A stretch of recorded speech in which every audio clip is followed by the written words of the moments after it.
Unferth, Cyril, and the Vlari priests hang back and let the troops take advantage of the breach in the wall. The vanguard of the Sephardic charge is led by Bersarks and heavily armored Sephardic warriors. Alexander leads his trusted elites into the breach as well. The two forces clash amidst the rubble of the collapsed wall. The fighting is intense and furious. Unferth hangs back with the priests, watching the outcome. The fighting pushes into Nahash's middle circle. On foot, Gwyneth and her Sons of Victory form a hard line of axemen near the southernmost part of the breach, ready to cleave down any Sfard or even Bersark that charges past the cavalry. Zelda is in the lines with them, laughing giddily as she fights alongside her fellow axe-wielders, hacking and whacking her foes as they come into reach of her axe. After all these months, she's learned some of their methods, just as they've learned some of hers. Perrin holds the line on the north side with Gunnar, Pierre, Robin, and most of the other foot. Leona is here as well, with Olivenko watching her back. A good thing, too. As the fighting gets messier, Leona quickly breaks from the line. In the back of her mind, she realizes that the latest Simaruta Hubert had made her has already burned out. The wicker and yarn God's Eye disintegrated into charred, useless bits. But she doesn't worry about that now. Now she feels a bloodlust come upon her.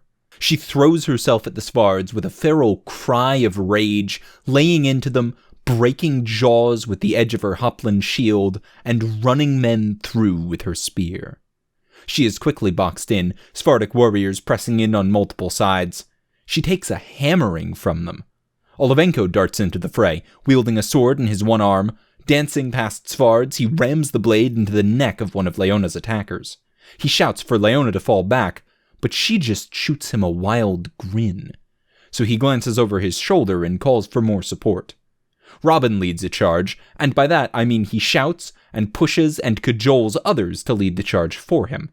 Miles and Pierre are at the forefront of the charge. Miles forms a stalwart backbone, laying into the heavily outnumbering Sfards with his mace, while Pierre sweeps the crowd with his steel halberd, scattering some of the enemy.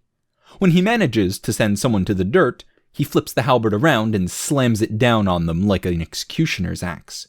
At Robin's push, the line bubbles forth, enveloping Leona and Olivenko. As Leona rams her spear into another foe, she looks around and realizes she's surrounded by allies. Olivenko sheathes his sword and coaxes her back as Perrin pushes the entire line up to match Robin's reckless charge. Olivenko pulls her behind the front ranks and leads her off to Agrippa, as she is bleeding from multiple shallow wounds. As they go, he tries to help her get control of herself, to limited success.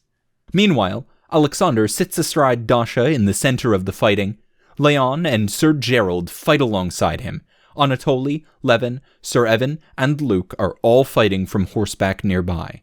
Oliver is close behind Alexander, prodding Sfards that get too close with a spear.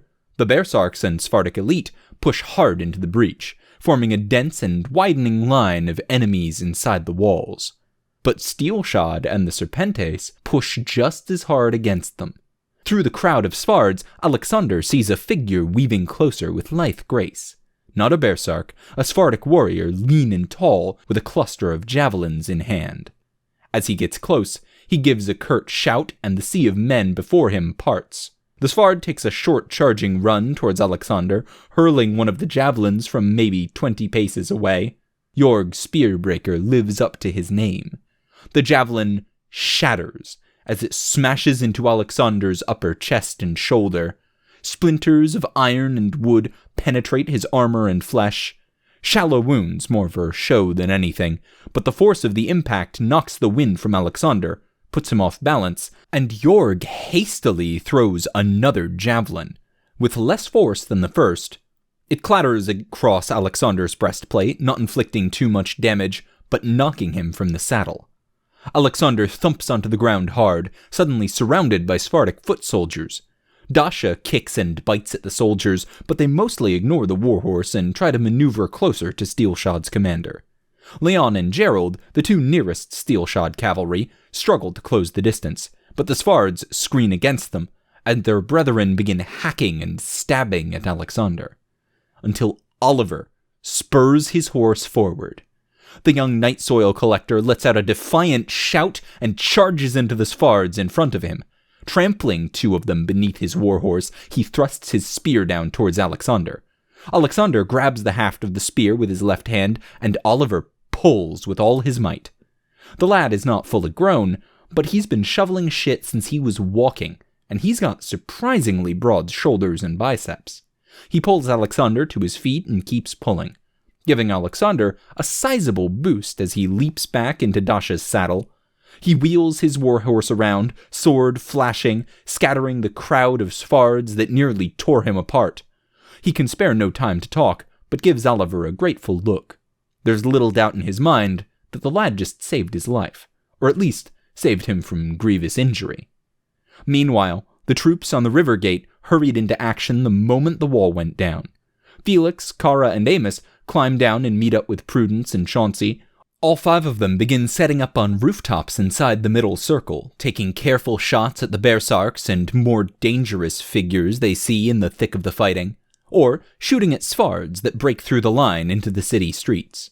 Felix spotted Jorg as he took Alexander down, took a single shot, but the Spiritbreaker withdrew behind the lines as soon as he toppled his target. Joran had been with the troops on the river gate, but he has a new idea now. He tells Ben to watch him and shoot as needed, then drops down from the wall into the rubble-strewn breach itself. He's behind the fighting, essentially surrounded by Svardic forces, shouting and rushing into the breach. He stays low, ducking between the piles of rubble, largely unnoticed in the frenetic melee. Every so often, he places a pot atop the piles of rubble, trusting that Ben has not lost sight of him. Finally, he tosses a sunburst into the crowd, momentarily blinding them as he crosses the crowd and joins up with his fellow Steelshod troops. And, more importantly, signaling Ben to take his shots. Longshanks has shifted his kill zone to the breach, though he's not killing men just now, but rather pots. He begins putting arrow after arrow downrange, and each one hits an alchemical pot, exploding into a burst of liquid fire. Every pot of dragon fire Hubert and Joran has made goes up, forming a wall of fire that spans more than 3/4 of the breach. Dozens, maybe scores of Svards, Kriegars, and Berserks scream and die in the conflagration.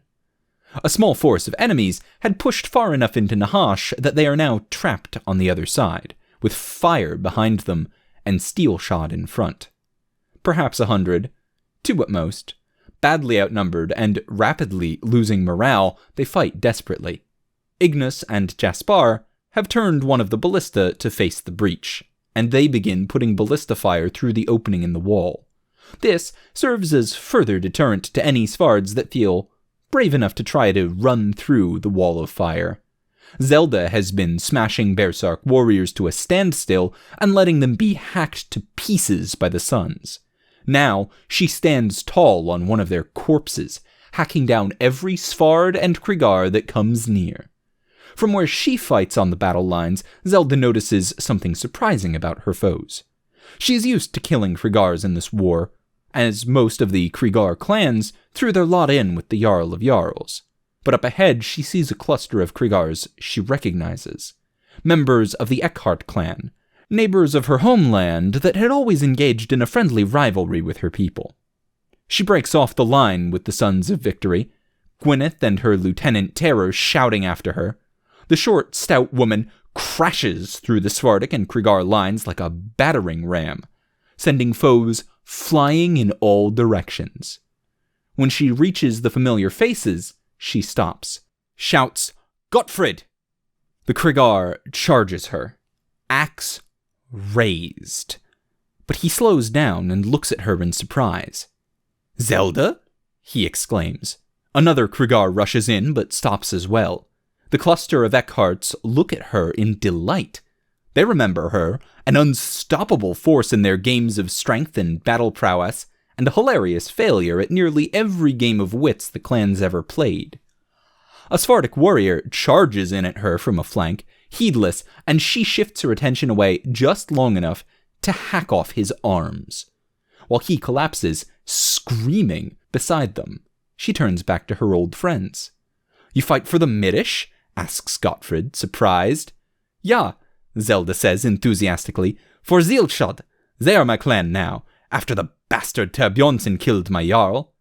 It's worth reminding that Zelda often fucks up Middish names, and not in ways especially consistent with a Krigar or Germanic rephrasing. They're often totally arbitrary and based more on phonetics than anything. She calls Felix Fritz, Steelshod is Steelshod, etc. As Zelda and the Eckharts talk, more Svards try to interrupt. Some of the Krigars shove them off, and the Svards shuffle around them awkwardly to get into the battle lines. Zelda and Gottfried have inadvertently created a small pocket of peace amidst most of the fighting. Come with us, Zelda. Fight with us, says Gottfried. You fight for Terbjornsson? Zelda asks. The Eckharts nod. Why? He takes you far from home, yeah? He does not respect us Krigars, makes you fight Steelshod. Many of you die. For what? He is Jarl of Jarls, says one of the Krigars, as if that is explanation enough. Soon he is Jarl of being dead, Zelda says with a laugh. Steelshod will kill him like they kill all bad men. So you won't join us? Asks an Eckhard. They tighten their grips on their weapons. Zelda just grins. No, she says enthusiastically. You join us. The Krigars exchange a few awkward looks. We can't just... Gottfried begins. Another Svard interrupts them, but this time he does not get shoved off by the Eckharts. It's a Berserk, a hulking brute with a huge axe. He sees Zelda's brown steel-shod cloak, and he growls at her. The Krigars try to intervene, but he swats them aside, and Zelda charges him. She slams into him with unyielding ferocity, hammering him with fast, heavy strokes. There is no finesse, only raw power and devastating speed.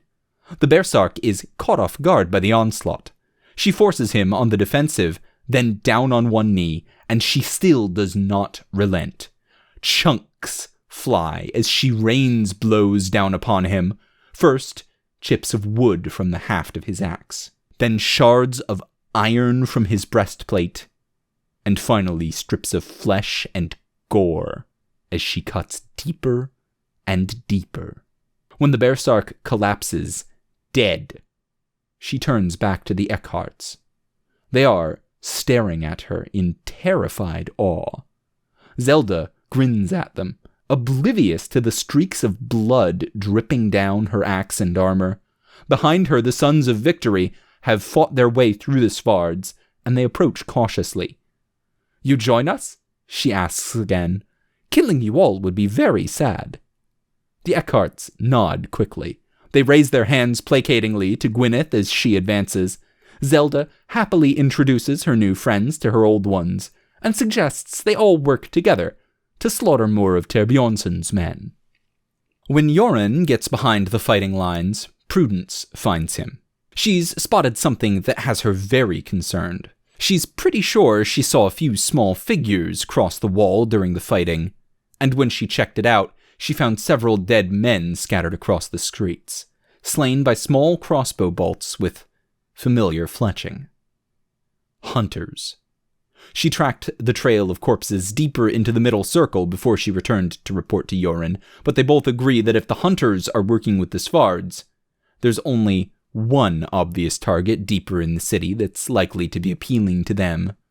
One target that's probably an affront to the Thalmadi, given their hatred of the upstart god Torath, and of course, equally an affront to Terbjornsson and the Svards. The Council of Nahash. Thank you for tuning in to Steelshod, a series by Mostly Rights, narrated by Tailforge. You can find every chapter in text format, as well as character sheets, setting information, maps, and rule documents on the Steelshod tabletop system in the link below. If you'd like to support the channel, you can pop down to the description and use the Patreon link for recurring donations, the paypal.me link for one-time donations, the Teespring link for shirts with the incredibly cool background art by Nobody, or use the DriveThruRPG affiliate link the next time you're looking to try a new system. If you'd like to support the author, you can find Steelshod merch on the MostlyRights.com store, or donate to the Mostly Rights Patreon, which are both linked on reddit.com/r/mostlyrights down below.